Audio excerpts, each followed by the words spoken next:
Hello everyone, I am Professor Shailendra Chaudhary, welcoming you all in finance foundation.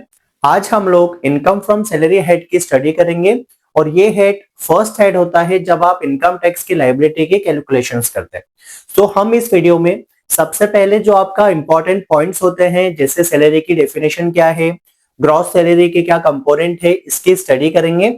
इसके बाद numerical को solve करने के लिए आ जाएंगे। हम लोग इनकम फ्रॉम सैलरी हेड के 4 to 5 न्यूमेरिकल को सॉल्व करने की कोशिश करेंगे, जिससे आपको ये पता चल जाएगा कि एक्चुअल में जो न्यूमेरिकल है वो कैसे सॉल्व होंगे। तो हम लोग पूरा कॉन्सेप्ट को एक साथ ना पढ़ के जहां जहां न्यूमेरिकल पे हम लोग अप्लाई करने वाले हैं वहां पे साथ में अप्लाई करते जाएंगे। इससे क्या होगा, एक साथ आपको सब कुछ पढ़ने की जरूरत नहीं होगी और आप इजीली स्टडी को कर पाएंगे। आई होप यहां तक आप लोगों को क्लियर होगा। So without wasting any time सीधे हम लोग आगे बढ़ते हैं। तो देखिए, सबसे पहले जो हम शुरुआत करेंगे वो करेंगे कि जो सैलरी है, सैलरी की डेफिनेशन क्या है, और जो सैलरी की डेफिनेशन दी गई है वो देके रखी है आपके पास सेक्शन 16 में। तो जब आप इनकम टैक्स एक्ट 2025 का सेक्शन 16 देखेंगे तब आपको उसके अंदर क्या मिल जाएगी, सैलरी की डेफिनेशन मिल जाएगी। अब सैलरी की डेफिनेशन में मेजरली यहाँ पे 11 हेड्स को इंक्लूड किया गया है, वो हम लोग देखते हैं क्या। तो जो सबसे पहला वाला पार्ट देके रखा है वो क्या है, वेजेस। तो सबसे पहले देखिएगा कि वेजेस और सैलरी में क्या डिफरेंस होता है। तो वेजेस क्या होगा, वो अमाउंट जो आर्ली बेसिस पे स्किल्ड एम्प्लॉइज को दिया जाता है वो क्या होगा आपके पास, वेजेस। तो सबसे पहला कंपोनेंट क्या होगा, वेजेस, जिसको आप सैलरी में काउंट करेंगे। जो सैलरी होती है वो क्या होती है, पर मंथ, वीकली, मंथली, एक पर्टिकुलर पॉइंट पे जब दी जाती है तो वो क्या होगी, सैलरी। ये एक छोटा सा फंडामेंटल डिफरेंस है। बट जो फर्स्ट वाला जो हेड है अंडर 16 जो कंसीडर किया जाएगा सैलरी की डेफिनेशन में वो क्या है आपके पास, वेजेस। वेजेस के बाद जो दूसरा वाला पॉइंट है आपके पास वो क्या देके रखा है, एन्युटी या पेंशन। तो एन्युटी और पेंशन क्या होता है, तो सबसे पहले जो हम लोग देखेंगे वो हम लोग देखेंगे पेंशन क्या होती है। तो पेंशन के अंदर क्या होगा, जो आपका एम्प्लॉयर होगा वो एक पर्टिकुलर फंड में क्या करते जाएगा, इन्वेस्ट करता जाएगा या अपना कॉन्ट्रीब्यूशन देते जाएगा, और आफ्टर रिटायरमेंट क्या होगा, उसके बेनिफिट्स इंडिविजुअल्स को मिलते जाएंगे। तो ये क्या होगा आपके पास, पेंशन। ये जो पे करता है ये कौन पे करेगा, ये पे करेगा एम्प्लॉयर। तो पेंशन का जो अमाउंट होगा वो कौन पे करते हैं, एम्प्लॉयर पे करते हैं। इसके बाद क्या होगा, एन्युटी। तो एन्युटी क्या होता है, एक फाइनेंशियल कॉन्ट्रैक्ट होगा। जनरली वो किससे किया जाता है, या तो इंश्योरेंस कंपनी से या किसी फंड से किया जाएगा। तो ये जो कॉन्ट्रैक्ट होता है ये कौन करता है, एम्प्लॉय। तो जैसे जो पेंशन होता है वो कौन करेगा, एम्प्लॉयर। बट यहाँ पे जो कंट्रीब्यूट करेगा एन्युटी के केस में वो कौन करेगा, एम्प्लॉय करेगा। अब वो कंट्रीब्यूशन के अगेंस्ट में क्या मिलेगा, तो या तो वन टाइम में लमसम पैसा मिल सकता है या फिक्स पीरियड पे स्टेडी इनकम जनरेट हो सकती है। तो ये क्या होगा आपका, एन्युटी। ये कौन करेगा, एम्प्लॉय करेगा। क्यों करेगा, जिससे उसे स्टेडी इनकम मिलते रहे। पेंशन कौन होगा, एम्प्लॉयर करता है। वो भी किस लिए करेगा, ताकि इंडिविजुअल जो है अपना असेसी है उसको क्या मिलेगा, फिक्स इनकम मिलते जाएगी। तो दोनों में जो डिफरेंस है वो है कि करवाता कौन है। तो पेंशन एम्प्लॉयर कराएगा, एन्युटी कौन कराएगा, एम्प्लॉय कराएगा। इसके बाद क्या होगा, ग्रेचुटी। तो ग्रेचुटी क्या होता है, तो ग्रेचुटी क्या होगा, वन टाइम। जो ग्रेचुटी होगा वो क्या होगा, वन टाइम लमसम अमाउंट।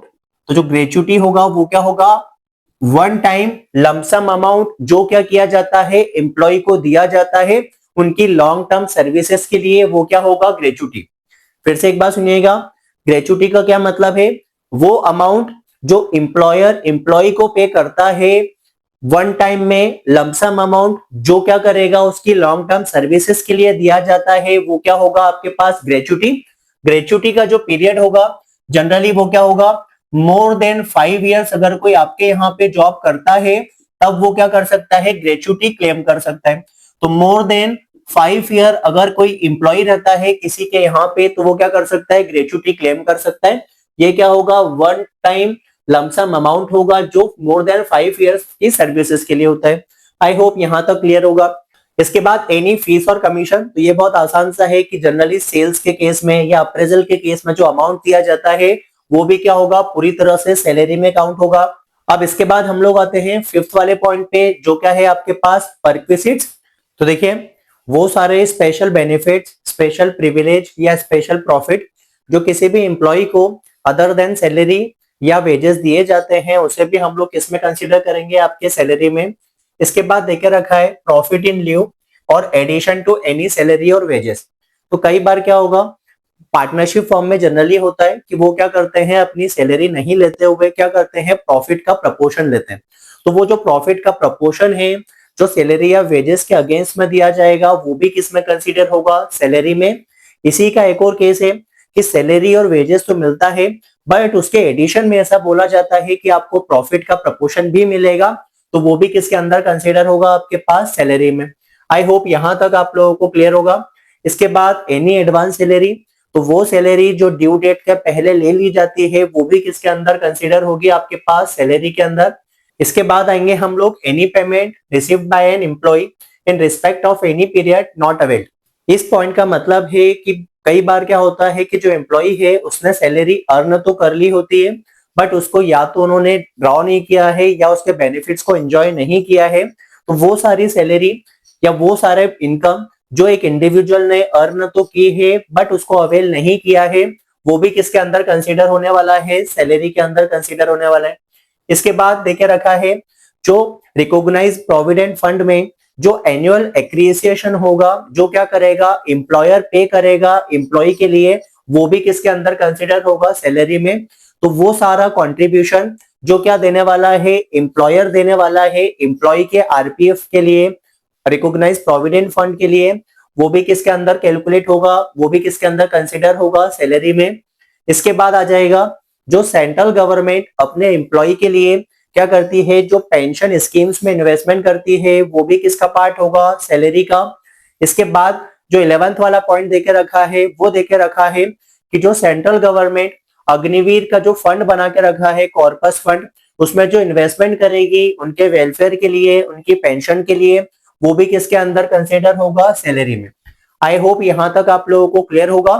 तो अभी हमने क्या की है, बस सैलरी की डेफिनेशन को स्टडी किया है कि सैलरी क्या होती है और क्या इसके पैरामीटर्स होंगे।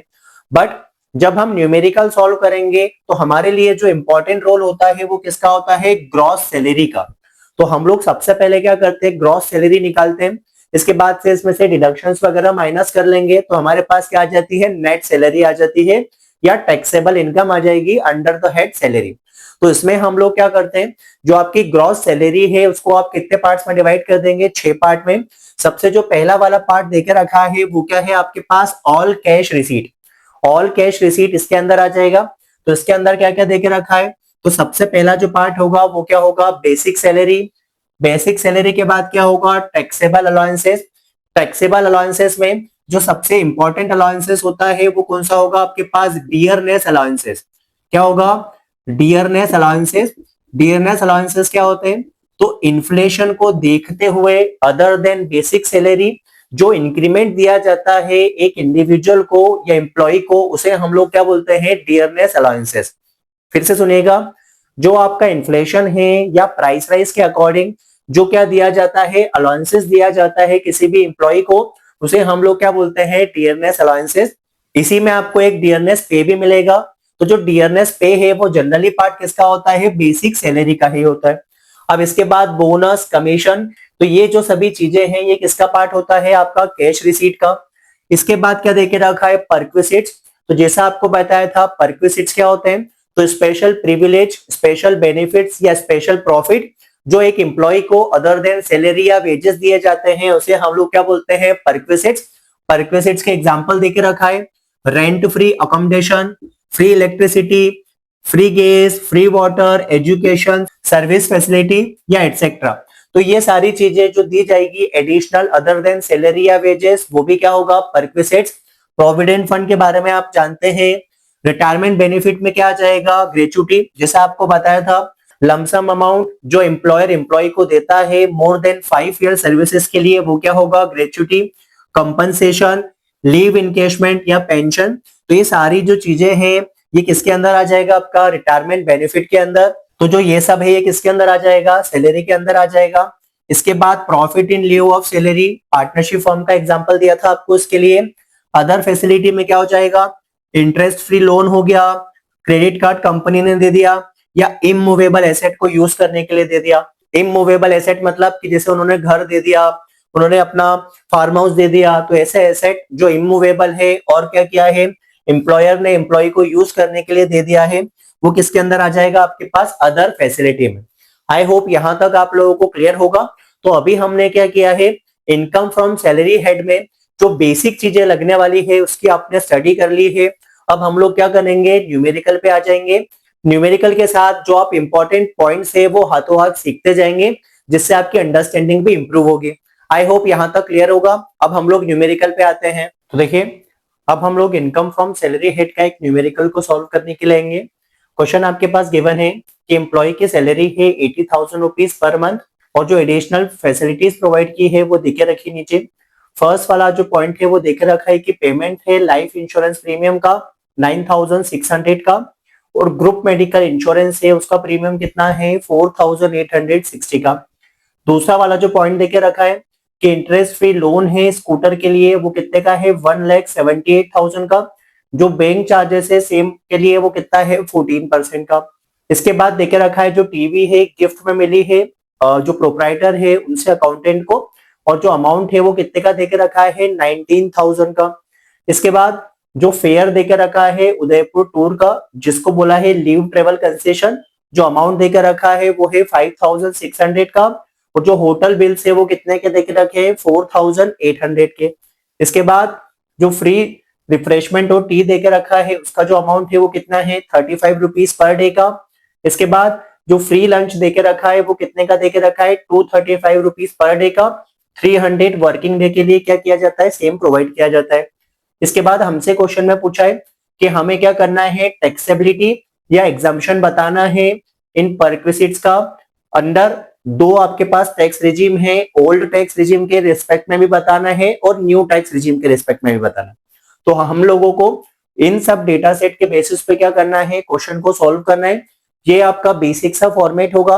अगर आप एक ही रिजीम के लिए सॉल्व करेंगे तो क्या होगा, पर्टिकुलर और अमाउंट, क्योंकि हम ओल्ड और न्यू टैक्स रिजीम का एक साथ सॉल्व कर रहे हैं इसलिए इस तरह से हमने 3 कॉलम बनाए। आई होप यहां तक आप लोगों को क्लियर होगा। तो अब हम लोग क्या करते हैं, डेटा को पुट करना शुरू करते हैं। बहुत आसान क्वेश्चन है, ये प्रैक्टिस और थोड़ी सी लर्निंग के लिए है। हम लोग क्या करेंगे, जो भी इंपॉर्टेंट पॉइंट रहेगा उसी को हम लोग नीचे लिख लेंगे। आप ये कोशिश कीजिएगा कि एक सेपरेट पेज पे ये जितने भी इंपॉर्टेंट हमारे पास फैक्चुअल पॉइंट्स है इसकी स्टडी कर लीजिएगा, तो उससे आपको समझने में आसानी होगी। तो देखिए, हम क्वेश्चन सॉल्व करने पे आते हैं। तो सबसे पहले जो हम स्टार्ट करेंगे वो कहां से करेंगे, सैलरी से। तो यहाँ पे क्या आ जाएगा आपके पास, सैलरी। तो ये लिखा आपने यहाँ पे सैलरी। सैलरी का जो अमाउंट है वो कितना कैलकुलेट होगा, तो देखिए 80,000 रुपीज पर मंथ है, तो ये क्या होगा 80,000। इसमें जब आप 12 का मल्टीप्लाई कर देंगे तो क्या हो जाएगा 9,60,000। तो 9,60,000 का अमाउंट आपने यहाँ पे भी लिखा, 9,60,000 का अमाउंट आपने यहाँ पे भी लिखा। आई होप यहाँ तक आप लोगों को क्लियर है। तो सबसे पहले हमने जो शुरुआत की है वो कहां से की है, सैलरी से। इसके बाद जो नेक्स्ट वाला पॉइंट देके रखा है वो क्या देके रखा है, लाइफ इंश्योरेंस प्रीमियम। और जो लाइफ इंश्योरेंस प्रीमियम है वो कितने का देके रखा है 9,600 का। तो इसके बाद हम लोग आएंगे लाइफ इंश्योरेंस प्रीमियम पे। तो यहाँ पे लिखा आपने लाइफ इंश्योरेंस का जो प्रीमियम है, तो ये हुआ लाइफ इंश्योरेंस प्रीमियम। दोनों ही केसेस में ओल्ड टैक्स रिजीम या न्यू टैक्स रिजीम, दोनों के लिए ही ये जो अमाउंट रहेगा ये क्या रहेगा, टैक्सेबल रहेगा। तो यहाँ पे क्योंकि दोनों ही केसेस में टैक्सेबल है तो यहाँ पे भी होगा 9,600 जो टैक्सेबल है, और न्यू रिजीम में भी ये जो अमाउंट रहेगा ये क्या रहेगा आपके पास, टैक्सेबल रहेगा। आई होप यहाँ तक आप लोगों को क्लियर है। इसके बाद जो नेक्स्ट आपके पास गिवन है वो क्या गिवन है, ग्रुप मेडिकल इंश्योरेंस। तो इसके बाद आप लिखेंगे यहाँ पे ग्रुप मेडिकल इंश्योरेंस। तो यहाँ पे लिखा आपने ग्रुप मेडिकल इंश्योरेंस। तो जो ग्रुप मेडिकल इंश्योरेंस है वो क्या होगा, टैक्स फ्री होगा। क्यों टैक्स फ्री होगा, क्योंकि ये ग्रुप के लिए किया जाता है। तो यहाँ पे भी आप लोग क्या करेंगे, कोई टैक्स नहीं लगाने वाले हैं। यहाँ पे भी आप लोगों को कोई टैक्स नहीं लगाने। तो यहाँ पे जो ग्रुप मेडिकल इंश्योरेंस का जो प्रीमियम रहेगा वो क्या रहेगा, टैक्स फ्री रहेगा दोनों ही केसेस में। आई होप यहाँ तक आप लोगों को क्लियर होगा। तो इस तरह से आपने जो पहला पॉइंट था इसकी वैल्यूज को पुट कर लिया। अब इसके बाद हम लोग बी वाले पॉइंट पे आएंगे। अब जो आपके पास बी वाला पॉइंट गिवन है, ये क्या गिवन है आपके पास कि आपको क्या दिया है, इंटरेस्ट फ्री लोन दिया है स्कूटर पे। तो ये क्या आ जाएगा आपके पास इंटरेस्ट फ्री। तो ये क्या हुआ यहाँ पे इंटरेस्ट फ्री जो लोन दिया गया है स्कूटर पे, तो लोन ऑन स्कूटर। अब देखिए इसका जो क्लॉज है वो ये है कि अगर जो इंटरेस्ट फ्री लोन है या कंसेशनल लोन है ये कब तक रहता है, अप टू 2 लाख रुपीस तक का ये जो अमाउंट रहेगा ये क्या रहेगा, टैक्स फ्री रहेगा।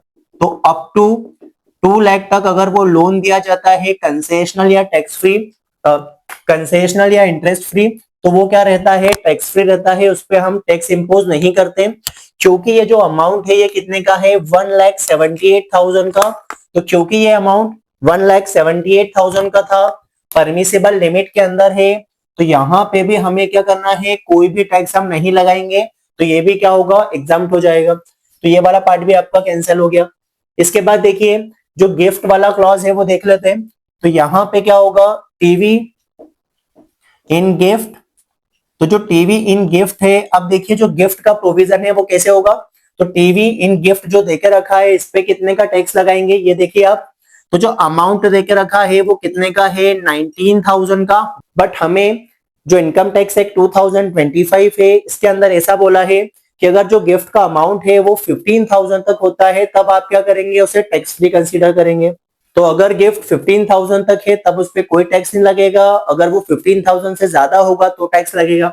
तो 19,000 का अमाउंट था, यहाँ पे कितना होगा, 15,000, क्योंकि ये टैक्स फ्री है। तो क्योंकि ये यहाँ पे टैक्स फ्री है, विथ इन लिमिट है 15,000, तो 19 में से 15,000 गया, तो यहाँ पे भी 4,000 टैक्सेबल हो गया, यहाँ पे भी 4,000 क्या हो गया, टैक्सेबल हो गया। तो यहाँ पे आपका टीवी वाला क्लॉज खत्म हो गया। इसके बाद आप डी वाले पॉइंट पे आएंगे। तो डी वाला पॉइंट क्या देके रखा है, लीव ट्रेवल कंसेशन।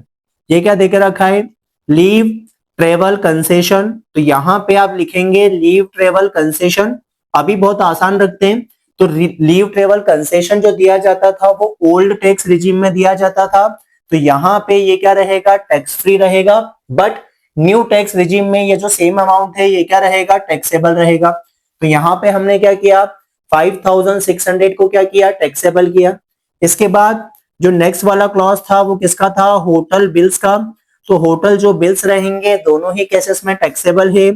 तो 4,800 दोनों ही केसेस में ये अमाउंट क्या हो गया, टैक्सेबल हो गया। इसके बाद अब हम लोग ई वाले पॉइंट पे आते हैं। अब जो ई वाला पॉइंट है वो क्या देके रखा है, फ्री रिफ्रेशमेंट। तो पहले हम लोग आए फ्री रिफ्रेशमेंट पे।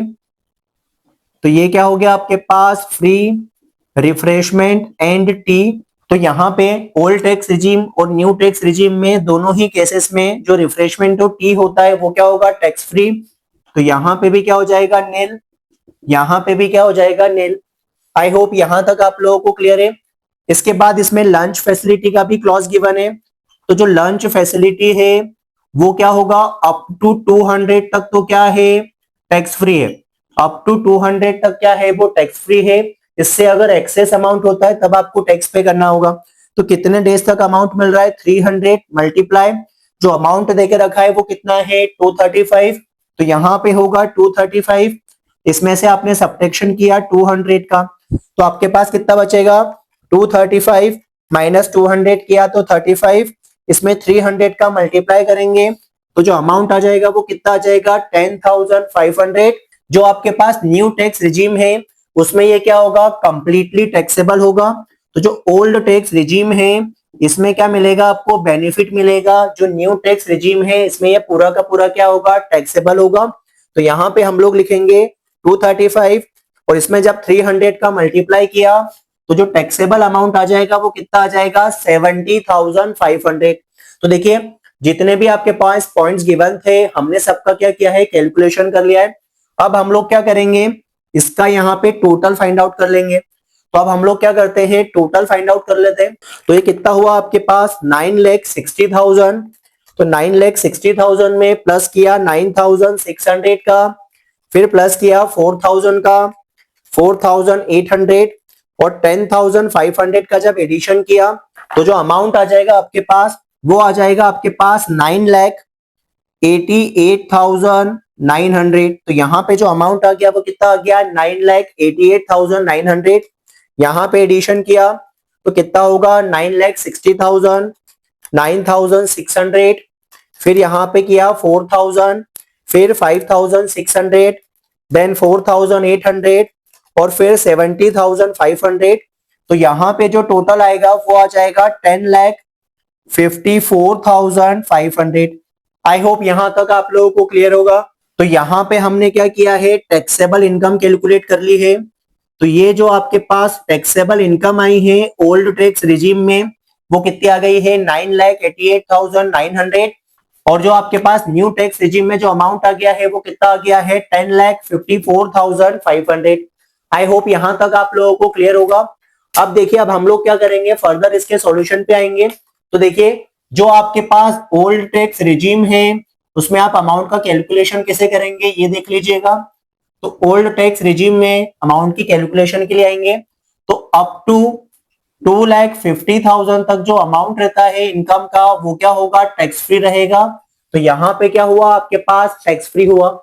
अब इसके बाद देखिए आगे अगर आप बढ़ते हैं तो यहाँ पे 2,50,000 से लेकर अगर आपके पास 5 लाख तक की इनकम होती है, मतलब 2,50,000 ₹1 से 5 लाख तक की इनकम होगी, तो जो आपका टैक्स बर्डन होगा वो कितना परसेंट होगा, 5%।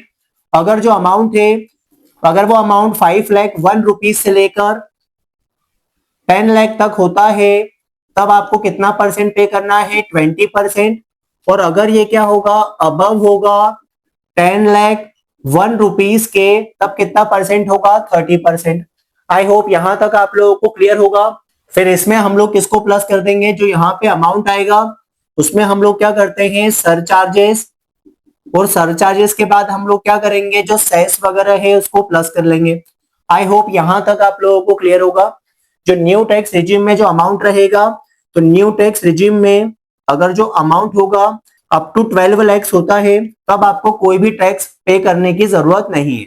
अभी इतना ही ध्यान रखिएगा, बहुत ज्यादा कॉम्प्लिकेट करने की जरूरत नहीं है। आई होप यहां तक आप लोगों को क्लियर होगा। अब हम लोग क्या करेंगे, ये जो डिफरेंट केसेस है इसके अंदर क्या करते हैं, टैक्स लाइबिलिटी निकाल लेते हैं। आई होप यहां तक आप लोगों को क्लियर होगा। अब जो टैक्सेबल इनकम है, सबसे पहले आप क्या करेंगे, इसमें से स्टैंडर्ड डिडक्शन को माइनस कर देंगे। तो जो स्टैंडर्ड डिडक्शन है ओल्ड टैक्स रिजीम के लिए वो कितना है, 50,000 का। जो न्यू टैक्स रिजीम है इसके लिए जो स्टैंडर्ड डिडक्शन है वो कितना हो जाएगा, 65,000 का। तब ये जो आ जाएगा ये आपके पास क्या आ जाएगा, नेट इनकम आ जाएगा जिसपे हम टैक्स लगाएंगे। तो ये जो नेट इनकम आई है तो इसको आप लोग बोलेंगे नेट। जो टैक्सेबल इनकम आई है वो आ गई है आपके पास ओल्ड टैक्स रिजीम के केस में 9,38,900। और ये जो न्यू टैक्स रिजीम है इसके केस में आ जाएगा 10,54,500 माइनस हम लोग करेंगे 75,000 का। तो ये हो जाएगा आपके पास 9,79,500। आई होप यहां तक आप लोगों को क्लियर होगा। अब हम लोग क्या करते हैं, टैक्स बर्डन निकालते हैं कि किस टैक्स रिजीम पे आपको कितना टैक्स पे करना होगा। आई होप यहां तक आप लोगों को क्लियर है। तो देखिए, सबसे पहले ओल्ड टैक्स रिजीम के लिए आए तो अप टू 2,50,000 तक तो कोई टैक्स नहीं लगना है। तो अप टू जो आपका केस रहेगा फर्स्ट वाला, अप टू 2,50,000 तक जो आपके पास टैक्स लाइबिलिटी है वो कितनी है, 0 है। तब तक आपको कोई टैक्स पे नहीं करना है। तो यहाँ पे फर्स्ट स्लैब के अकॉर्डिंग आपको कोई टैक्स पे नहीं करना है। अब हम लोग क्या करते हैं, सेकेंड स्लैब के आएंगे। तो सेकेंड स्लैब में क्योंकि हम लोग एक्सेस कर रहे हैं तो ये जो 2,50,000 का हमारे पास अमाउंट है इस पे हमें क्या करना होगा, 5% टैक्स पे करना होगा। तो जब हम यहाँ पे, तो हम यहाँ पे 2,50,000 ₹1 से लेकर 5 लाख तक की जो इनकम है इस पे टैक्स जो पे करेंगे वो कितना होगा, 12,500। अब यहाँ पे देखिए, क्योंकि जो हमारी इनकम है वो 5 लाख से भी ज्यादा है, तो देखिए अब यहाँ पे हम लोग थर्ड स्लैब में भी जाएंगे। तो थर्ड स्लैब में जो अमाउंट आएगा वो कितना आएगा हमारे पास, तो 9,38,900 में से हम लोग क्या करेंगे, यहाँ पे 5 लाख रुपीस को माइनस कर देंगे। तो जो अमाउंट आ रहा है हमारे पास वो कितना आ रहा है, 4,38,900। और इस पे जो हम टैक्स लगाएंगे वो कितना परसेंट लगाएंगे, 20% का। तो देखिए यहाँ पे 4,38,900 इस पे हम जो टैक्स लगाएंगे वो कितना लगाएंगे 20% का।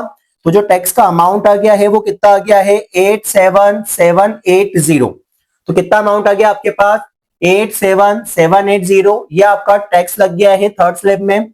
अब हम लोग यहाँ पे टोटल करते हैं, तो 87780 में 12,500 का एडिशन किया हमने। 87780 में हम लोग यहाँ पे एडिशन करेंगे 12,500 का। तो जो हमारे पास टैक्सेबल अमाउंट आ गया है वो कितना आ गया है 1,00,280। आई होप यहां तक आप लोगों को क्लियर होगा। अब यहाँ पे 1,00,280 में हम लोग क्या करेंगे, यहाँ पे सेस लगा देंगे। तो देखिए जो आपका टैक्स का अमाउंट आ गया है इस पे हम लोग क्या लगा देंगे हेल्थ एंड क्या करेंगे एजुकेशन सेस लगा देंगे यहाँ पे। तो यहाँ पे हम हेल्थ और एजुकेशन सेस लगा देंगे, जो कितना परसेंट है यहाँ पे 4%। तो 1,00,280 का जब हम लोग क्या करेंगे 4% निकालेंगे तो अमाउंट कितना आ रहा है आपके पास 4,011। तो जो अमाउंट आ गया है वो कितना आ गया है 4,011। तो यहाँ पे आपके पास क्या आ जाएगा टोटल जो टैक्स बर्डन आ गया है आपके ऊपर, जो टोटल टैक्स बर्डन जो आपके ऊपर आ गया है वो कितने का आ गया है 1,00,280 में जब हम प्लस कर देंगे 4,011 का तो जो अमाउंट आ जाएगा वो कितना आ जाएगा 1,04,291। तो जो अमाउंट आ गया है टैक्स का वो कितना आ गया है 1,04,291। ये अमाउंट हमारे पास आ गया है टैक्स बर्डन का। किस केस में, ओल्ड टैक्स रिजीम के केस में। तो ओल्ड रिजीम के केस में हम यहाँ पे लिखेंगे टैक्स बर्डन। देखिए यहाँ पे जो आपके ऊपर टैक्स बर्डन आ गया है ओल्ड टैक्स रिजीम में वो कितने का आ गया है 1,04,291।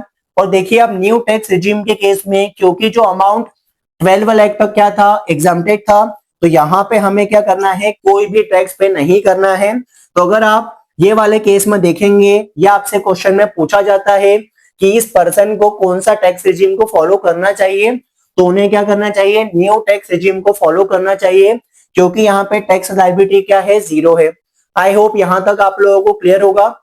यहाँ पे हमारा क्वेश्चन कंप्लीट हो गया है।